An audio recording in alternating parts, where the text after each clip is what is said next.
শান্তির বাজার rail station নামের সঙ্গে যেন বাস্তবের কোনো মিলই নেই। অভিযোগ কোটি কোটি টাকার সরকারি সম্পত্তি এখন ভাঙচুরের শিকার। আর সন্ধ্যা নামলেই স্টেশন চত্বর দখলে নিচ্ছে অসামাজিক তৎপরতা। যাত্রীদের নিরাপদ যাতায়াতের জন্য তৈরি হয়েছিল শান্তির বাজার রেল স্টেশন, কিন্তু বর্তমানে সেই স্টেশন ঘিরেই উঠছে একের পর এক গুরুতর অভিযোগ। স্থানীয়দের দাবি, সন্ধ্যার পর স্টেশনের দ্বিতীয় তলায় জমে ওঠে অসামাজিক আড্ডা। নেশাগ্রস্তদের আনাগোনা থেকে শুরু করে নানা অনাকাঙ্ক্ষিত কার্যকলাপের অভিযোগও সামনে এসেছে। ফলে আতঙ্কে পড়ছেন সাধারণ যাত্রীরা, বিশেষ করে নারী ও প্রবীণরা। অভিযোগ শুধু নিরাপত্তাহীনতার নয়, সরকারি সম্পত্তি নষ্ট হওয়ারও। যাত্রীদের জন্য বসানো পানীয় জলের ট্যাঙ্কে নেই জল, এমনকি উধাও হয়ে গেছে ট্যাপ ও পাইপ। প্ল্যাটফর্মের লোহার রেলিং ভেঙে পড়ছে, মরচে ধরা ধারালো অংশ এখন দুর্ঘটনার আশঙ্কা বাড়াচ্ছে।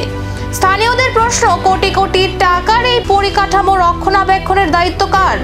যেখানে রেল স্টেশন এলাকায় নিরাপত্তার জন্য জিআরপি এবং আরপিএফ এর নজরদারি থাকার কথা, সেখানে দিনের পর দিন কিভাবে এই অভিযোগগুলো সামনে আসছে?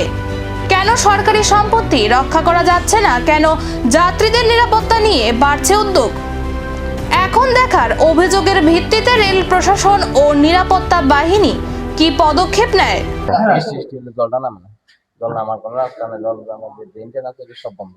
আচ্ছা, আর অন্য পরিষেবা তো ভিতরে যেমন ফ্যান টেন চলে না, এই দিয়ে যে কক্ষগুলি রয়েছে প্রত্যেক কক্ষে কি লোক ইয়েটা নাই, এই লেডিসের যে বাথরুমটা কোনো ব্যবস্থা, এটা কোনো সুবিধা নেই। জলের সুবিধা কম, এদিকে একটা আছে, এদিকে এটা বন্ধ। আচ্ছা, ল্যাট্রিন বাথরুমের সমস্যা আছে, বিশাল সমস্যা, মানে বিশাল সমস্যা। এটা মহিলারা অনেক সময় এই যে মহিলাদের প্রাইভেট যে ওয়েটিং রুমটা, এটা আমি আপনি যতদিন অটো চালান সবসময় খোলা না, সবসময় খুলে না, কখন খুলে? এটা অনেক রিকোয়েস্ট করলে দেয়, তবে অনেক সময় দেয় না এরকম। আচ্ছা, রিকোয়েস্ট করলে দে, নাইলে দেয় না, তবে মাস্টার কাছে থাকে। আচ্ছা, মাস্টার কি সবসময় এটা রেলওয়ে আধা ঘন্টা আগে।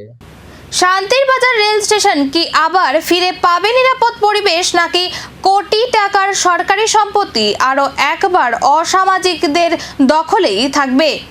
এখন সেদিকেই নজর।